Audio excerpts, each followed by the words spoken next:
Praise the Lord. അനുഗ്രഹിക്കപ്പെട്ട ഈ നല്ല സമയത്തിനായി ഞാൻ നന്ദിയോടെ കർത്താവിന് സ്തോത്രം ചെയ്യുന്നു. ഈ പ്രഭാതത്തിലെ ധ്യാനത്തിനായിട്ട് ലൂക്കോസിന്റെ സുവിശേഷം 7-ാം അധ്യായത്തിൽ നിന്ന് ഒരു വാക്യം ഞാൻ വായിക്കും. കർത്താവ് മനസ്സലിഞ്ഞു അവളോട് കരയേണ്ട എന്ന് പറഞ്ഞു. ദൈവത്തിന് സ്തോത്രം.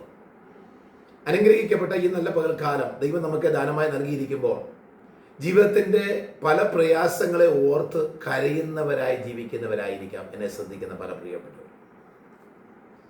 നാം തനിയെ ഇരുന്നും മറ്റുള്ളവരുടെ മുമ്പിലിരുന്നും ഒക്കെ കരയുന്ന സാഹചര്യങ്ങളിൽ ഇന്നുവരെയും നമ്മളോട് കരയണ്ട എന്ന് ഒരു വ്യക്തി പറഞ്ഞിട്ടുണ്ടെങ്കിൽ അതൊരു ആത്മാർത്ഥമായ കരയണ്ട എന്നുള്ള ഒരു പറച്ചിലാകാൻ സാധ്യത കുറവാണ്. എന്നാൽ ഇവിടെ നിരാശാലംബമായ ഒരു സാഹചര്യത്തിലൂടെ കടന്നു പോകുന്ന ഒരു വ്യക്തിയെ നോക്കിക്കൊണ്ട് യേശു പറഞ്ഞ ഒരു കാര്യമാണ് കരയണ്ട എന്ന് പറഞ്ഞത്. എന്നാൽ ആ ഭാഗത്ത് ഇങ്ങനെയാണ് ആദ്യം വായിക്കുന്നത്, അവളെ കർത്താവ് മനസ്സലിഞ്ഞു അവളോട്. യേശു ആരാണ്? മനസ്സലിവിൻ്റെ ദൈവമാണ്, കരുണയുടെ ദൈവമാണ് യേശു.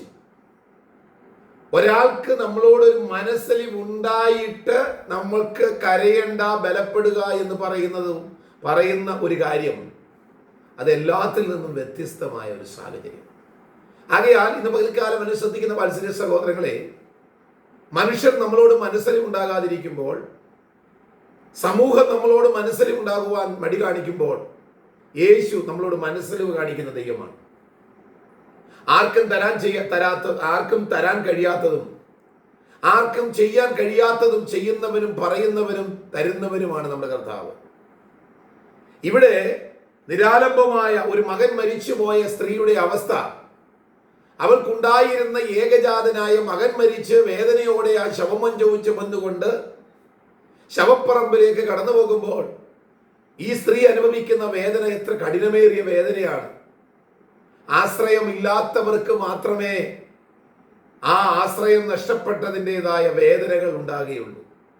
ഇന്ന് പകൽക്കാലം നിങ്ങൾ കടന്നു പോകുന്ന സാഹചര്യം ആരാലും ആശ്രയമില്ലാതെ വേദനയിൽ കൂടെ കടന്നു പോകുന്ന ഒരു വ്യക്തിയാണെങ്കിൽ ദൈവത്തിന്റെ പരിശുദ്ധാത്മാവ് നിങ്ങളെ ഓർപ്പിക്കാൻ പറയുന്നു, യേശു മനസ്സലിയുന്ന ദൈവമാണ്. ആ കർത്താവ് നിങ്ങളോട് ഇന്ന് പകൽക്കാലം മനസ്സലിയാൻ പോകുകയാണ്. അതിന് യേശു പറയുക, കരയണ്ട, നിർത്ത്, കരച്ചിൽ നിർത്ത്. ഈ കുഞ്ഞിനെ നിനക്ക് ദൈവമാണ് അല്ലെങ്കിൽ ഞാനാണ് നിനക്ക് തന്നതെങ്കിൽ ഈ കുഞ്ഞ് നിന്റെ കൂടെ തന്നെ ഇനിയും കുറെ കാലം ജീവിക്കും. സ്തോത്രം. ചലനമറ്റ അല്ലെങ്കിൽ ജീവൻ പോയ കുഞ്ഞിനെ കൊണ്ടത് മറവ് ചെയ്യാനാണ് ലോകം പറയുന്നതെങ്കിൽ, ചലനമറ്റു എന്ന് ചിന്തിക്കുന്ന സാഹചര്യങ്ങളെ അർത്ഥാൽ നമ്മുടെ കയ്യിലേക്ക് ജീവനോടെ തിരിച്ചു തന്ന് നമുക്കൊരു പുതുജീവൻ നൽകുന്നവനാണ് കർത്താവ്. സ്തോത്രം. നഷ്ടപ്പെട്ടു പോയ ചിലതിനെ ദൈവം നമുക്ക് തിരിച്ചു നൽകും. കാണാമറയത്തായിരുന്നത്, മറഞ്ഞിരുന്ന ചിലതിനെ ദൈവം മനസ്സലിഞ്ഞ് നമ്മുടെ അടുത്തേക്ക് തിരിച്ചു തരാൻ പോകുകയാണ്. ആ യേശുവാണെന്ന് പൽക്കാലം പറയുന്നത് കരയണ്ട എന്ന്. അങ്ങനെയെങ്കിൽ ഈ വചനം കേൾക്കുമ്പോൾ തന്നെ നിങ്ങളുടെ കണ്ണുനീരിനെ തുടച്ച് മനസ്സലിയുന്ന കർത്താവിനോട് ആത്മാർത്ഥമായി പ്രാർത്ഥിക്കുക, യേശുവേ, അങ്ങല്ലാതെ എനിക്ക് സഹായകനായി വേറെ ആരുമില്ല.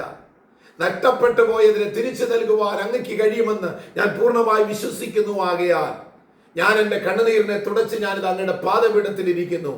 ഇന്ന് പകൽക്കാലം എനിക്ക് വേണ്ടി വൻകാര്യങ്ങൾ ചെയ്യണമേ. യേശു നിങ്ങളോട് മനസ്സലിയും, യേശു നിങ്ങളെ കരുതും, യേശു നിങ്ങളുടെ കണ്ണുനീരിനെ തുടയ്ക്കും. ആകയാൽ വിശ്വാസത്തോടും പ്രത്യാശയോടും കർത്താവിനോട് ചേർന്ന് മുൻപോട്ട് പോകുകയാ. കരയുന്ന നിങ്ങളെ കരച്ചിൽ മാറ്റി നിങ്ങൾക്ക് സന്തോഷത്തിന്റെ പരിപൂർണത നിങ്ങൾക്കും നിങ്ങളുടെ കുടുംബത്തിനും ദൈവം നൽകാൻ പോകുന്നു. ആ വിശ്വാസം ഉണ്ടാകട്ടെ. പ്രാർത്ഥനയോടെ മുന്നേറുക, കണ്ണുനീർ തുടയ്ക്കുക. ദൈവം മനസ്സലിയും, ദൈവം അത്ഭുതം പ്രവർത്തിക്കും. ഇന്ന് പകൽക്കാലം അത്ഭുതം കാണാം. അതിനായി സമർപ്പിക്കാം. ഈ വചനങ്ങളാൽ ദൈവം നമ്മെ എല്ലാവരെയും അനുഗ്രഹിക്കുമാറാകട്ടെ.